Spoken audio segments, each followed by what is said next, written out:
Piyush ji, thank you so much for giving Network 18 this exclusive interview. Welcome to the show. Thank you. What a day to be interviewing you. You know, historic reform in GST rationalization. You've been in the center of news for so long, so it's a great time to be interviewing you. My first question, all this started with the Prime Minister's address on the 15th of August, Independence Day, when he spoke about Atmanirbharta. He framed it in the context of Swadeshi, he framed it in the context of quality drive, and he also, so that is where it all started, and it has led to this. He gave a hint to us on that day that big reforms are coming. So here it is, your first reactions on this GST rationalization.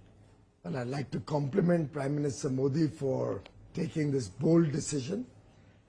I see this as the most transformative step the nation has seen possibly in the last 50, 60 years. This is a journey that Prime Minister Narendra Modi started right in 2014. Back then, he spoke about making in India.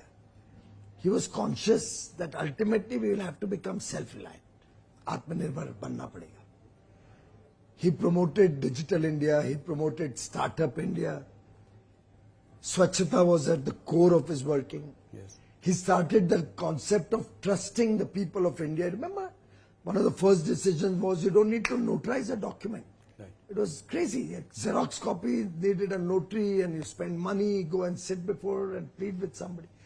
For him, ease of doing business is the pathway to a developed economy, and ease of living is a commitment to the people of India to ensure wider prosperity and inclusive growth.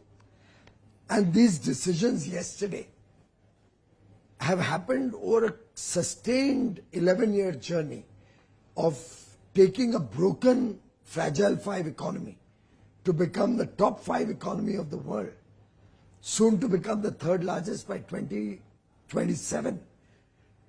An economy that was low on growth, high on inflation, an economy that was starved of foreign exchange, with a completely broken banking system, an economy where there was no hope, investments were falling, Right. Our passport had no respect anywhere in the world. Inheriting that from the Congress, Prime Minister Modi, brick by brick, step by step, brought reforms, brought changes, showed that he trusted the people of India, focused on better quality of life for the poorest of the poor, through various initiatives, brought social security into their lives, got 25 crore people out of poverty, faced the crisis of COVID admirably, without letting the economy collapse as happened in many other developed nations. In fact, bouncing back so well that for 4 years now, we are the fastest growing large economy. Last quarter was 7.8% growth, Yes. with only 1.55% inflation. Who could have imagined, if you look back at 2014, Rahulji, Yes. that in a decade, this country will transform so rapidly, Right. so beautifully, and a foundation will be created on which a $4 trillion economy aims to become a $30 trillion economy by 2047. That, I think, is Prime Minister Narendra Modi's very astute handling of the economy, and this transformative steps that he had alluded to in his 15th August address, of course, is a labor of love. It's happened over many months of hard work. Yes. The Finance Ministry, Nirmala ji, the groups of ministers from the states, Absolutely. the groups of secretaries, all working, recognizing that now compensation cess will no more be required.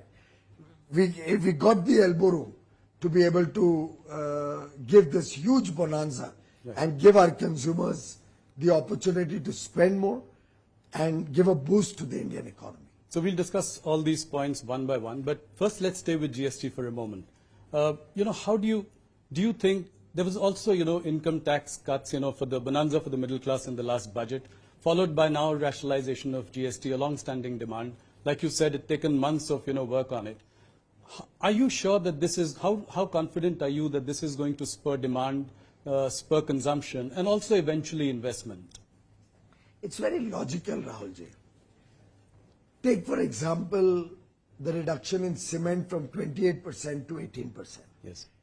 It suddenly brings down the cost of real estate and building a home.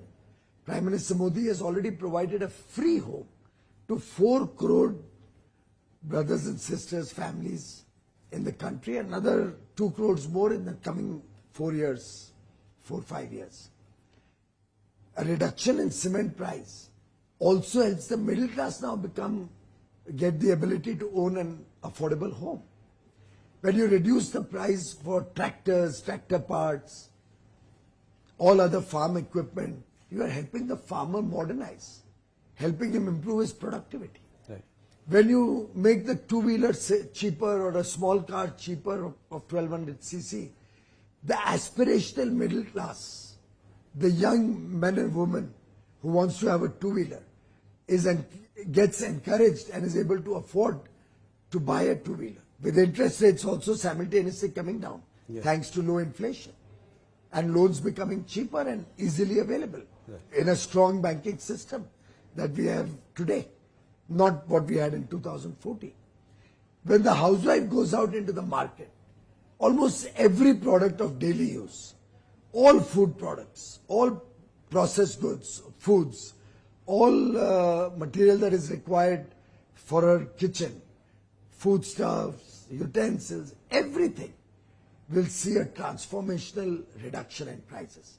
And industry has committed to us that they will make sure that the full benefit is net of input taxes is passed on to the consumers.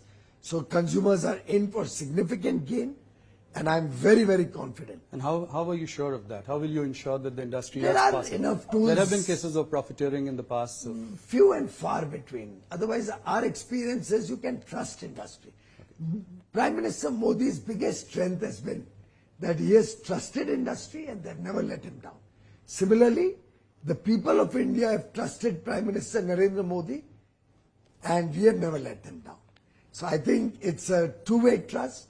Industry has, across the country, every sector, assured the government that they will be with the government. They recognize lower taxes, lower prices will give buoyancy to demand, and higher demand leads to higher taxes, and ultimately higher demand also promotes more investment because the demand leads to more manufacturing in India. So it's a virtuous cycle of growth, and the multiplier impact is what will give India a big boost. Okay.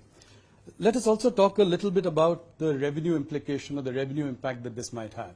You know, by one estimate, about 48,000 crore would be the revenue impact. Do you see that, you know, we will be able to take care of this, and, you know, any kind of fiscal slip that you see, you know, going forward? Rahulji, we are currently collecting nearly 2 lakh crores every month. And with this boost in demand, the revenue will probably go up rather than being a revenue So loss. you're expecting some amount of revenue buoyancy as a result of this? So it is always so. And I think every theory, right, economic theory suggests that. আপুনি বিচৰা বাতৰি পাব কেৱল News 18 এপত। News 18 app download কৰিবলৈ scan কৰক এই QR code. Google Play Storeতো পাব এই News 18 এপ।